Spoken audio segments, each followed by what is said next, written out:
नमस्कार मित्रमैत्रिणींनो. जेवण म्हटले की लोणचे आणि पापड याच्याशिवाय जेवणाला चव नाही.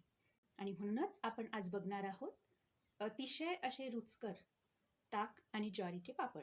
त्याकरता आपल्याला लागणार आहे 1 किलो ज्वारी, त्यात अर्धा वाटी धणे, साबूत धणे, आणि अर्धा वाटी जे आहे ते उडदाचं सोल मी इथे या ठिकाणी घेतलेलं आहे.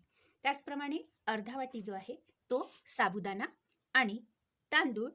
हे तांदूळ जे आहे ते बारीक घेतले तरी चालेल, पण जर जाडे असले तर फारच छान. असे अर्धा वाटी तुम्हाला तांदूळ सुद्धा घ्यायचे आहे. असंच हे सगळं प्रमाण जे आहे, अर्धा वाटी साबुदाणा, अर्धा वाटी तांदूळ, अर्धा वाटी उडीद डाळीचं सोल, अर्धा वाटी धने, हे संपूर्ण आपल्याला सर्वप्रथम चक्कीवरून दळून आणायचं आहे. हे सर्व एकत्र करून आपल्याला दळून आणायचं आहे. तर अशा प्रकारे सर्व मिश्रण जे आहे ते मी दळून आणलेलं आहे. हे पीठ आलेलं आहे सर्व मिश्रणाचं, आणि हे मी गाळून घेतलेलं आहे. त्याचप्रमाणे चवीनुसार तिखटसुद्धा मी गाळून घेतलेलं आहे. आणि याकरता आपल्याला लागणार आहे ताक. आता चवीप्रमाणे हे जे तिखट आहे ते आपल्याला पिठामध्ये व्यवस्थित मिक्स करून घ्यायचं आहे. आपल्याला जेवढं पाहिजे असेल त्या प्रमाणामध्ये, कुणाला कमी तिखट लागतं, कुणाला जास्त, तर तशानुसार आपल्याला जे तिखट आहे ते पिठामध्ये मिक्स करायचं आहे.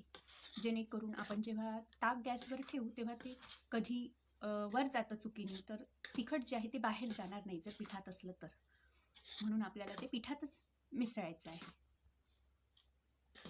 आता हे पीठ आणि तिखट व्यवस्थित मिक्स झालेलं आहे. यानंतर जे मीठ आहे ते चवीनुसार आपण ताकात घालायचं आहे. याला आपल्या चवीनुसार याला ताकात घालून व्यवस्थित याला ढवळून घ्यायचं आहे. तर माझ्याकडे हे साधं बेलन आहे ज्याने आपण पोळ्या करतो.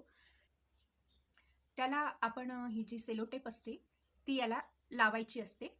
त्यानंतर ते याप्रमाणे तयार होणार आहे. याला मी ब्लॅक कलरची सेलोटेप व्यवस्थित अशी लावून घेतलेली आहे, जेणेकरून आपण जेव्हा पापड लाटू तेव्हा तो या लाटण्याला चिकटणार नाही. आता मी एक छोटा ग्लास जे आहे ते पीठ घेतलेलं आहे. यातलं पीठ मी या छोट्या ग्लासात भरून घेतलेलं आहे. आणि याच्यापेक्षा तुमच्याकडे असेल एखादा मोठा ग्लास, म्हणजे पिठापेक्षा ताक जे आहे ते मोठ्या ग्लासात घ्यायचं आहे तुम्हाला. हे प्रमाण घ्यायचं आहे जेव्हा आपल्याला हे पीठ शिजवायचं आहे ताकामध्ये. आणि त्यामुळे पिठाच्या ग्लासापेक्षा ताकाचा ग्लास हा आपल्याला मोठा घ्यायचा आहे. तर अशा प्रकारे मी एक मोठा ग्लास ताक आणि त्यापेक्षा थोडे छोट्या ग्लासामध्ये पीठ भरून घेतलेलं आहे. आता आपण हे जे ताक आहे ते शिजवायला ठेवूया. आता मी गॅस ऑन केलेला आहे आणि ते मीडियम फ्लेमवर त्याच्यावर एक पातेलं ठेवलेलं आहे, जर्मनचं पातेलं, जेणेकरून पातेलं जर्मनचं असेल तर तुमचं पीठ जे आहे ते बुडायला लागणार नाही. त्यानंतर हे जे मी एक ग्लास जे आहे ताक घेतलेलं होतं ते मी आता यात टाकणार आहे. आणि याला फुल स्पीडवर, चांगल्या पॉवरवर जे आहे याला छान उकळी येऊ द्यायचं आहे तुम्हाला. ताक त्याला कच्चं ठेवू नका, कारण जेणेकरून कच्चं जर राहिलं तर आपला पापड जो आहे तो व्यवस्थित पलटणार नाही. म्हणून याला चांगल्या प्रकारे उकळी येऊ द्यायची आहे. आता हे ताक चांगल्या प्रकारे उकळी आलेला आहे. मी हा एक लाकडाचा दांडू घेतलेला आहे. तुम्ही या जागेवर घरातली रळीसुद्धा वापरू शकता, जी लाकडी असेल, गरम येणार नाही. त्यात मी आता हे एक ग्लास जे आपण पीठ घेतलं होतं ते मी आता यात टाकणार आहे. ठीक आहे. याचा पॉवर मी आता कमी करणार आहे गॅसचा, आणि याला छान प्रकारे असं फेटून घेणार आहे, मिक्स करणार आहे, जेणेकरून यात कुठल्याही प्रकारच्या आठ्या राहू नये. आठवड्या जर यात राहिल्या तर पापड व्यवस्थित होणार नाही. म्हणून याला अगदी व्यवस्थित मऊ असं छान प्रकारे आपल्याला कमी फ्लेमवर फेटून घ्यायचं आहे. व्यवस्थित अशा प्रकारे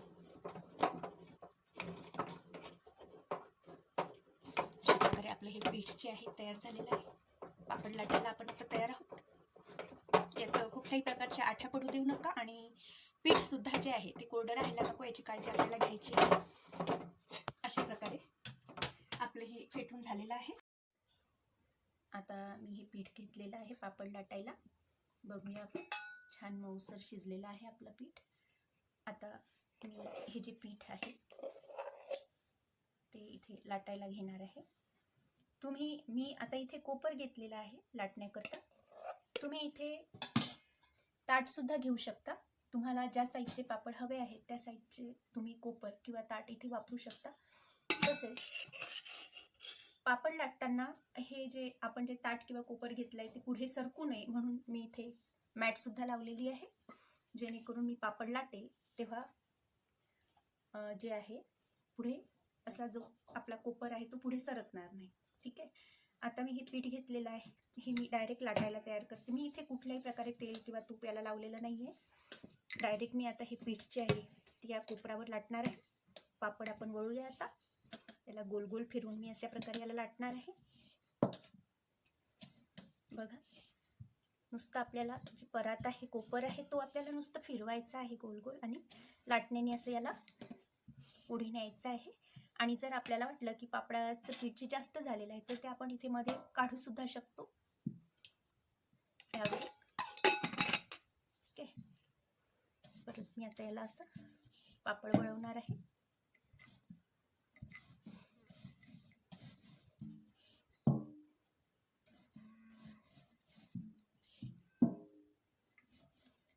बघू शकता तुम्ही, खूप छान असा पापड बिना तेलाचा आपला तयार झालेला आहे.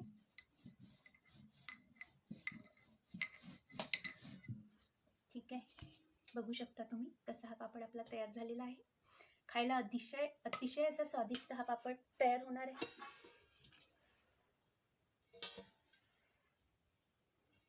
ठीक आहे. त्यानंतर परत मी एक ताटावर सुद्धा लाटणार आहे. तुम्ही बघू शकता कसल्या प्रकारे आपल्याला लाटायचं आहे.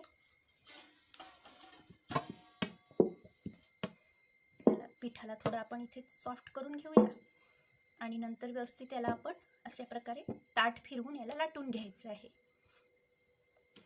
ती सोपी पद्धत आहे आणि याला विशेष म्हणजे तेल तूप नसल्यामुळे हा पापड वर्ष 2 वर्ष सुद्धा राहतो. याला कसल्याही प्रकारचा वास लागणार नाही, कडवटपणा पण येणार नाही.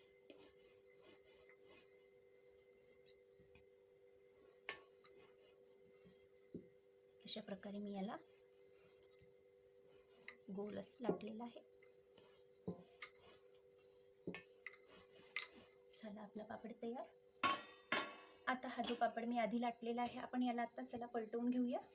आता हा पापड जो आहे तो आता आपण पलटवणार आहोत. याला अशा प्रकारे याला पलटवायचं आहे.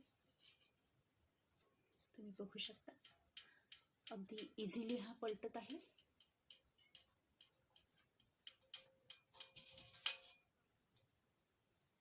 अशा प्रकारे याला काढून घ्यायचं आहे आणि एका अशा टोपल्यावर याला असं टाकायचं आहे. अशा प्रकारे आपण याच्यावर भरपूरसे पापड, एकावर एक आपण 15-20 पापड सुद्धा आपण टाकू शकतो. याला काही फरक पडणार नाही. तसाच हा दुसरा सुद्धा लाटलेला पापड आहे. हा सुद्धा आपण पलटवून घेणार आहोत.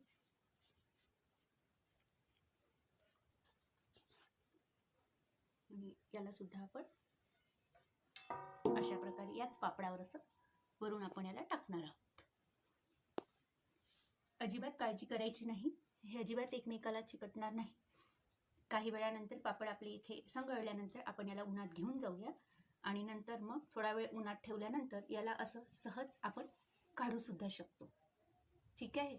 सहज काढून याला आपण असं बाहेर सुकायला वेगवेगळे असे आपण टाकू शकतो. तर अशा प्रकारे हे आपले ताकाचे पापड अतिशय रुचकर लागतात. याला आपण भाजून किंवा तळून सुद्धा आपण याला खाऊ शकतो. तर अशा प्रकारे हे पापड जे आहेत ते अलगद निघून येतील, ते एकमेकाला अजिबात चिपकणार नाही आहे. तुम्ही याला वाळवायला टाकू शकता. आणि बघा, एक काळजी अशी घ्यायची आहे की फक्त ग्लासभरच पीठ जे आहे तुम्हाला एका वेळेस शिजवायचं आहे, कारण पीठ जर थंड आलं तर पापड सुद्धा व्यवस्थित वळणार नाही आणि ते ताटावरून पलटून पण येणार नाही. म्हणून नेहमी काळजी घ्यायची की ग्लासभर पीठ शिजवायचे, पापड लाटायचे, परत ग्लासभर पीठ शिजवायचं. ठीक आहे. जर मित्रमैत्रिणींनो तुम्हाला हा व्हिडिओ आवडला असेल तर या व्हिडिओला लाईक, शेअर आणि सबस्क्राईब जरूर करा. धन्यवाद. भरोसा दिलाया नहीं,